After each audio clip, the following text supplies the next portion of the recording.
Hi, good morning and welcome to Coffee with Kate+Co.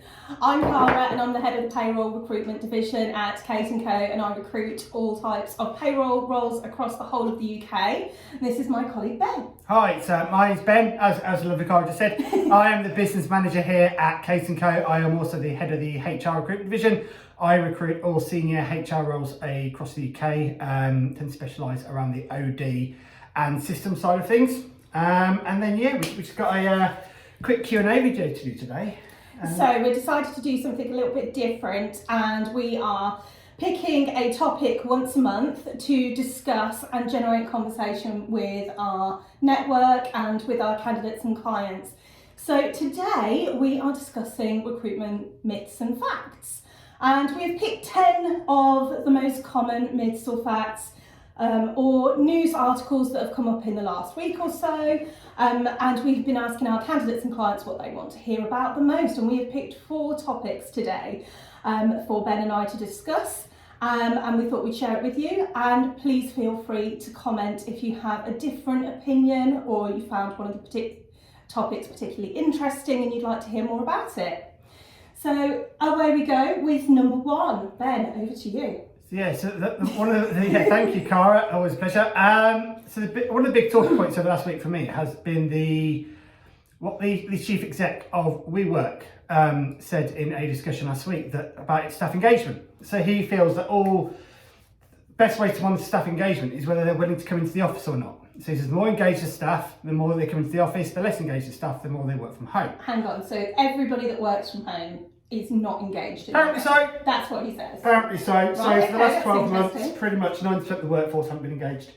Which is news to my ears. Right, okay. It's interesting that this has come from somebody who is a director at an office building though, Ben. Funny that, isn't it? It is. So, Ben, would you agree with this statement? Would you agree or disagree? 100%. Keep my language clear. I'm absolutely joking. I completely disagree with that. And as a manager, I've been more worried about my guys if they kept coming to the office when there's no need to. If they said, Ben, I've got to be in the office 5 days a week, and I'm like, okay, is everything at home? How are you? What's going on? And they just said, no, I still need to be in the office. I would get a bit squeaky bum, to be honest. Well, I think if you are worried about engagement with your staff, if they're not in the office, then you've got to be worrying about your own management style, if I'm honest. Yeah. If you haven't got engaged staff, it doesn't matter where they are, you need to be engaging with them on a different level. You need to change your own management style if they're not engaged. And I think on the opposite side of it, if you do have people in the office, I've had, when people are in the office 5 days a week, presenteeism. People can be in the office not engaged and not doing as much of their job as they should be. So I think I completely disagree. So I think from us, it is 100% disagree. You can't base staff engagement on where they work. Staff engagement is all about, like you said, the presenteeism, how they engage with you. Are they engaging with their colleagues? Are they engaging with you as management? Are they engaging with directors? Are they engaging with their job? But I think that's ridiculous. And I think that's my opinion. I think it's quite a blanket comment to make, especially given the last year and how many people have adapted to working from home and being engaged and overworked and doing more hours and keeping businesses afloat. I think that's very much a blanket comment that seems to serve the purpose of his business. Yeah, and I think it's funny that his background. And he said that. That's my opinion. Other people are going to have their opinions. I'm sure he has his own opinion. Moving on, we welcome everybody's opinion and difference of opinion, and just bear in mind that this is just mine and Ben's opinion. This is not an official view or a fact that we're trying to drill into anybody at all. No, not at all. So moving on, the next statement is the perfect candidate is out there.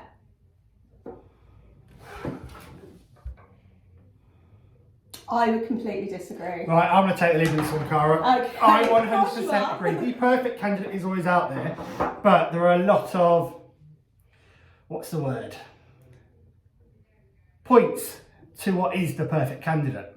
As a recruiter, our job is as a consultant. I believe the perfect candidate is always out there, but to be able to find that perfect candidate, it's all about relationships. when you take the brief off a role, if you just spend 5-10 minutes on the phone going, what are you looking for, what do they need to be doing, what they're going to be doing every day, what do you want to see on the CV, you are not going to find the perfect candidate. If you have a relationship with a client where you spend an hour or more taking that brief, where you go out on site, where you see the office environment, where you meet the wider team, where you can really nail down with the hiring manager on what it is they're looking for and what's the right fit for the role, not just technically and background, but personality and culture aspects, 100% the perfect candidate is always out there. And it's our jobs as consultants to consult and find that perfect candidate. I would completely agree with everything you've just said. When the statement was first read out, I was putting myself in the shoes of a client that so many recruiters out there have spoken to, had a client like this, that think that the rainbow coloured unicorn is out there, no matter how many extra caveats or skills or essentials they put on that job skill list. And I've had clients that have had absolutely ridiculous essential skills lists. They want them to be from a certain industry. They need to live within 5 miles of the office. They need to be available at weekends at the drop of a hat without any extra pay. They also need to be looking for below 18 grand, and they also need to be fully qualified in the arena that they are. I think the perfect candidate is depending on how long that list is, how consultative you are with what the market is saying. I think what you said about being consultative is really, really key as well, because some clients, if they've got low staff turnover, they won't have recruited for maybe 3 to 5 years. Yeah. The market is completely different in pretty much every single skill set. Completely different. Yeah. And if they haven't recruited, maybe they could find somebody with all of those things for a certain salary bracket at that particular time. But I think you're right. I think it depends on who's saying what the definition of a perfect candidate is. Yeah, and just give you an example. I had a client call me a couple of weeks ago now. Mm-hmm. HR business partner role, and taking a call. Thanks for giving me a call. I took details, that sort of thing.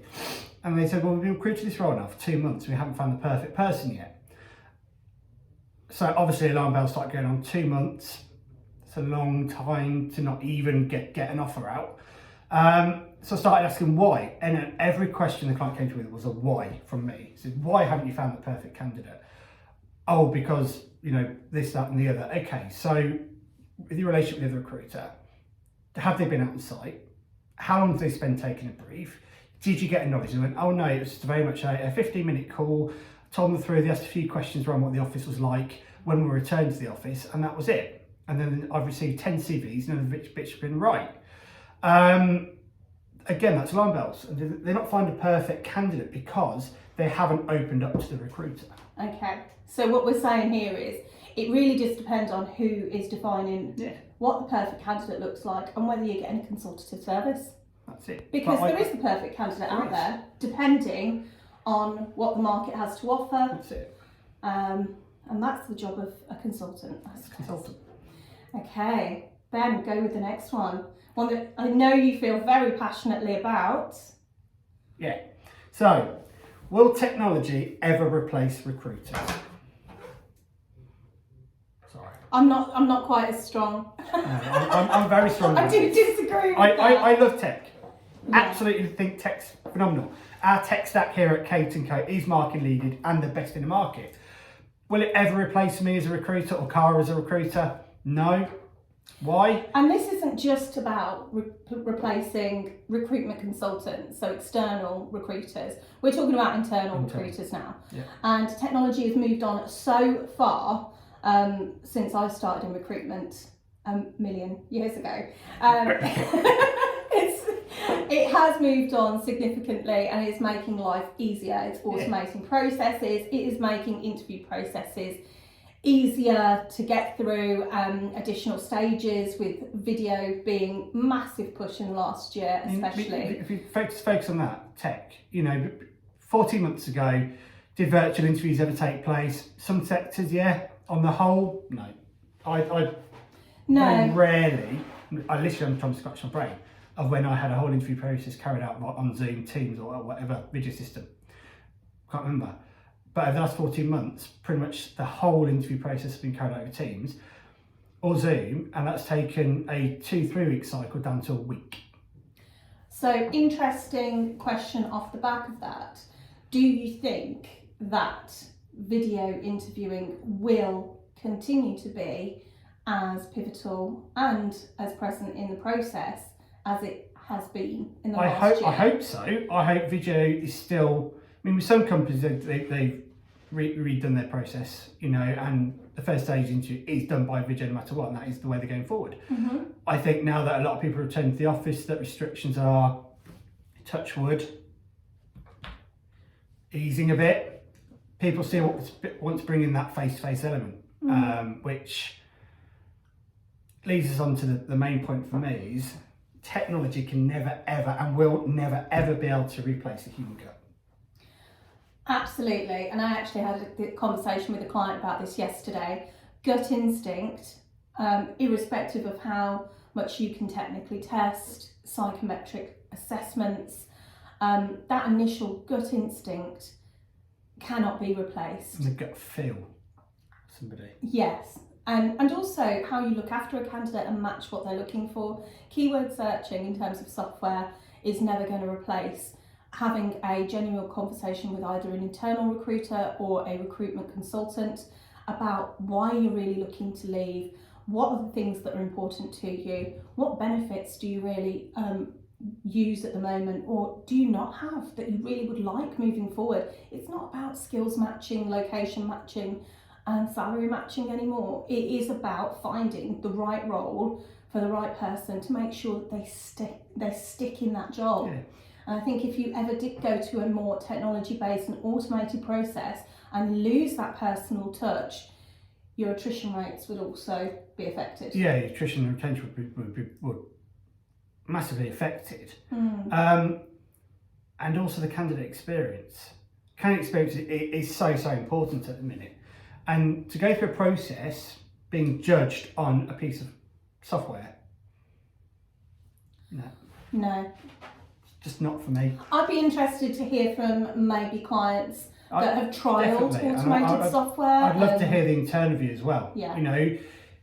Internal agency, we are all using more tech, and I've got a lot of excellent contacts internal, and they love software.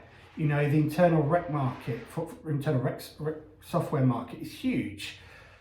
And they use it a lot to automate their recruit, but I would love to see, do they ever see a time where they put a vacancy out through a piece of software and the person that comes out at the end is going to get offered? I would say that probably does happen, but not as often as you would like. No. And not to fully replace recruiters. There's a reason that there's internal recruiters. 100%. Because you know your business inside out, you know what the match is for the business. And then going out to recruitment consultants, you still got to pass that company fit and feel onto a consultant. It can't be replaced by a robot or automated software. I don't think at all. But it can improve things. It can make life a lot easier. Oh no, it's made our lives an awful lot easier. Like I said, our tech stack is unbelievable, and without it, I can't imagine recruitment without it now. No. Because it has made our lives. It's automated a lot of the more admin focused stuff, which enables us more time to do, be on the phone, meeting people, virtual meetings, face to face, whatever, go coffees, cocktails. Sorry about that, guys. But yeah, and I'd really, really love to hear the internal thoughts on this. Agency, internal, it's all about people. It's all about people. I'd love to hear about good experiences and bad experiences. Yeah. I've seen those tech stacks out there that promise you can post your job on here and we'll find you the perfect person. You don't need to pay a recruiter. Funnily enough, I haven't seen those about too much since they started a couple of years ago. So I'd like to know if anybody did use that software and what their experience was. Yeah. Right, I've just seen we're almost running out of time. We need to get talking. Right, Cara, over to you for the last and final points. So, topical one, difference of opinion between recruiters, candidates and clients, I think here. Salaries on job adverts, yes or no? Yes. Agree. We're agreeing far too much today, though. Yeah, this isn't normal. This isn't. Yeah, wait for the next it's one. It's not sitting right. I Bring don't my boxing like gloves it. for the next one. I know. my old rugby helmet protection. Yeah, it's not normal. But Okay, so putting yourself in the client's shoes, though, why wouldn't you put an advert? I understand why some clients don't advertise salaries. Mm-hmm. I do. I don't agree with it. I think every advert should be known what, as a candidate, I'm applying for this role, what is the remuneration attached to that? It can be a ballpark, it can be 50 to 70, it can be 40 to 60, whatever, that's huge, but it could be some sort of guide. When we've all been in a position years ago looking for a role, I would have never applied for a role if I didn't know what salary was attached to it. No, and I've been in that position, and I don't know whether anybody else has recently been looking for a role. I found that a lot of adverts don't have a salary attached to them now. And when I was personally looking for a role, I would not send my CV. There's no point, because it's going to be a waste of time to the person receiving that CV if straight away our first conversation is, I'm currently on X and I can't go below this. Or I'm currently on this and I really need a salary increase. Salary isn't all of it, but it really does matter. And I can see why clients wouldn't put it on there. And I've had clients in the past say, please don't put a salary on the job advert because it might upset my current team. The question is, why aren't you paying your current team what the market rate is?